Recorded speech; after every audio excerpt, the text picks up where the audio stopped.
Quem de vocês aí nunca assistiram aquele filme, aquele famoso Poderoso Chefão? Ou até mesmo está assistindo ou já assistiu aquela série de televisão que está muito famosa, chamada Peaky Blinders. São ali séries e filmes que contam um pouquinho da história, do passado das máfias.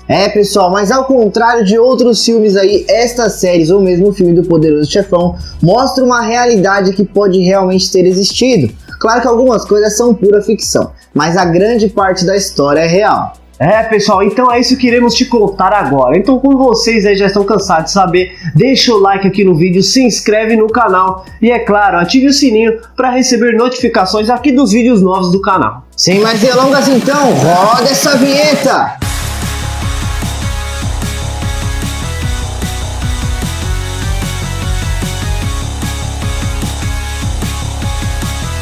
Já vamos começar com aqui então, que eu tenho certeza que vocês aí conhecem ou já assistiram esse filme. A famosa família Corleone, onde mostra ali famílias e tem um principal, que na verdade é o chefe ali, o famoso Vito Corleone, que no filme ele é muito conhecido como Padrinho. Para quem não conhece, aí, o filme mostra diversas situações onde a família Corleone usa muita violência e matança para conquistar seus objetivos, e também ali fazendo diversas coisas ilegais. Mas quem foi então Vito Corleone na vida real? Na verdade ele nunca existiu, quer dizer, pelo menos não com esse nome. A própria família, o nome da família e os personagens foram inventados para o filme, mas isso não quer dizer que eles não tenham inspirações em personagens reais, da vida real, até mesmo no jeito de falar. Vito Corleone ou Don Corleone, tanto faz um dos dois, foi sim baseado em dois mafiosos da vida real. Um deles era conhecido como Joey Bonanno, um italiano nascido na Sicília no ano de 1905. Assim como o filme, pessoal, Joey nasceu em uma família pobre,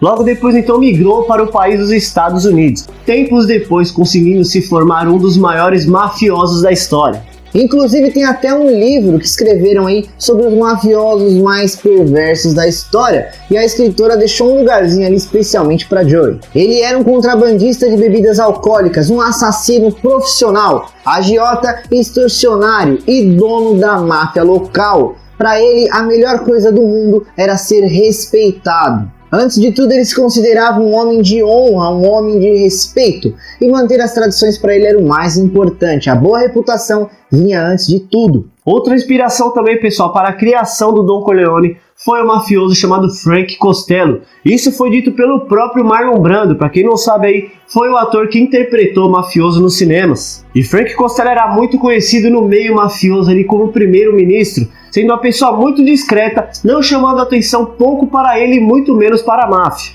Um verdadeiro diplomata, usava muito da sua influência na política e no mundo dos negócios para manter o poder que tinha. E assim como no filme, quem olhava de fora e não sabia das atividades ilegais do mafioso, só via um homem extremamente bem sucedido nos negócios e acima de qualquer suspeita. Já o próprio filho de Don Corleone, chamado como Michael Corleone, também foi inspirado em um mafioso ali da vida real, conhecido como Carlo Gambino. Também, claro, o imigrante italiano, Carlo acabou sendo um dos mafiosos mais respeitados nos anos 50 nos Estados Unidos. Pessoal, e assim como no filme, sua política era muito simples: negocie de um jeito que fique bom para mim ou você morre. Ainda quando morava lá na Itália, Carlo era um assassino profissional. Ele ganhava vida com isso, matando as pessoas. Então por isso que, diferente de Joey Bonanno ou Frank Costello, ele não utilizava diplomacia e muito menos contatos políticos, e sim o medo que seus inimigos tinham dele, ou qualquer pessoa tinha medo dele também, que cruzasse o seu caminho. Assim como o Michael Corleone no filme, para Carlo não era diferente. O mais importante para ele era sempre ele manter o poder, não importando nada o quanto custasse, mesmo que fosse a vida de diversas pessoas. Então, sempre lidando com as situações ali de forma agressiva e sangrenta, a reputação dos imigrantes daquela época não era nada boa não. E com esse filme piorou ainda mais. Inclusive no filme até aparece um jovem rapaz, um jovem cantor que está no começo de carreira e é apadrinhado por Don Corleone, um rapaz chamado Johnny Fontane. E no filme conta que ele conseguiu alcançar o sucesso por causa da influência política e do poder, é claro, do padrinho, que coloca ele nas paradas de sucesso. O que pouca gente sabe é que esse personagem era real. Eles só trocaram o nome porque a história do personagem aconteceu ao pé da letra. É isso aí, pessoal, se impressionem com o que irei falar agora. Johnny Fontane era na verdade um famoso ator e cantor muito conhecido chamado Frank Sinatra. Assim como Johnny, Frank também foi sim apadrinhado pelos mafiosos da época. E quando ele sumia ali um pouquinho da televisão, era simples, os mafiosos iam lá, ameaçavam as pessoas para que colocassem ele de volta às paradas. Inclusive, quando o filme Poderoso Chefão foi lançado, Frank Sinatra não gostou nada do que viu e foi lá ameaçar o próprio escritor Mário Puzo, mesmo Mário Puzo falando que não tinha nada a ver com ele no filme. Simplesmente ele estava lá, olhou para a televisão e falou: "Epa, esse daí sou eu, isso aí tá errado, eu vou lá falar com ele." Porém, nada rolou. Mas e a série agora muito em alta no Netflix, Peaky Blinders? Pois bem, a série Peaky Blinders tem uma realidade ali um pouco alternativa do que realmente aconteceu. Tem ligação? Um pouquinho, mas a gente vai te contar quais são as diferenças. E pouco antes de 1900, a Inglaterra passava por uma crise econômica lascada. Pouca gente tinha dinheiro na época, o que obrigava as pessoas que moravam no local a fazerem coisas ilegais para conseguir sobreviver nessa cidade.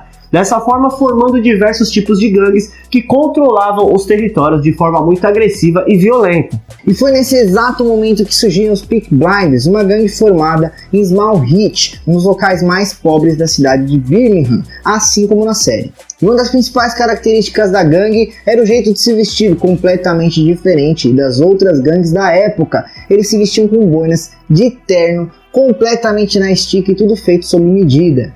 Pessoal, ao contrário do que a própria série sugere, o nome não se dá por ele terem navalhas em suas boinas. Essa parte era completamente fictícia. Na verdade, naquela época ali, as navalhas eram um sinal de luxo. E como eles viviam em uma área ali muito pobre no início da gangue, eles não tinham poder aquisitivo para andar com esses objetos. E assim como na série, os Peaky Blinders começaram devagar, cometendo pequenos delitos e muito violentos, e logo depois foram expandindo suas atividades, como roubo, contrabando, manipulação de corrida de cavalo, apostas, extorsão, diversas outras atividades. No entanto, as coisas na vida real aconteceram bem diferentes do que aconteceram na série, e a gente vai te contar agora. Uma das coisas era anunciar o nome ali muitas vezes, assim mesmo como a série faz.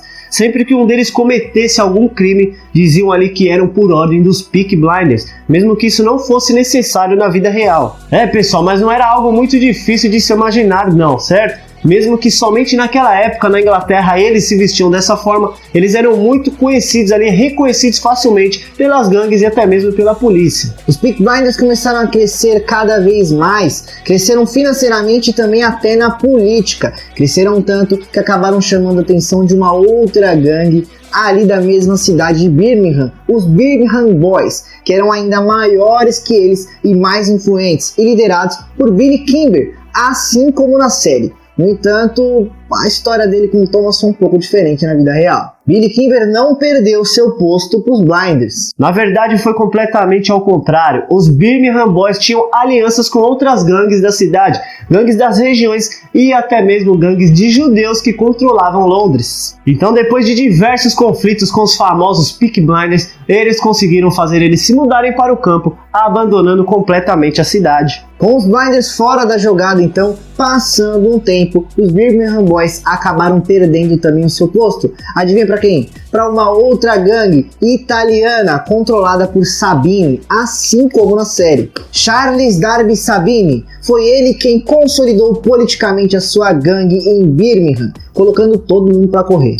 Pessoal, e com o passar do tempo, com o decorrer dos anos, os Peaky Blinders foram desaparecendo, ficando somente a sua história mesmo. E ao contrário do que a série ali sugere, que fala que o chefe do Peaky Blinders é o que derrota todas as outras máfias, na verdade foi completamente ao contrário. Outros mafiosos acabaram derrotando os Blinders. E os Blinders, comandado ali por Thomas Shelby, que na verdade não era Shelby, e sim o Gilbert, não foram tão longe como na série. Uma outra coisa também completamente diferente lá da série é a morte de Billy Kimber. Na verdade, ele não morreu pelas mãos de Thomas Shelby, ou no caso, Thomas Gilbert. Ele morreu idoso já aos 63 anos em um lar para idosos. Apesar da série usar nomes verdadeiros de mafiosos e políticos da época, não foi exatamente dessa forma que aconteceu. A história é fictícia. No filme Poderoso Chefão, então, eles trocaram o nome dos personagens ali. O nome dos personagens, na verdade, eram falsos, porém, a história é verdadeira. Já na série Peaky Blinders, eles decidiram deixar o nome verdadeiro, porém mudaram um pouquinho a história para deixar um tanto mais interessante. Um outro mafioso também que ganhou as telonas, mas que todo mundo sabe que realmente existiu,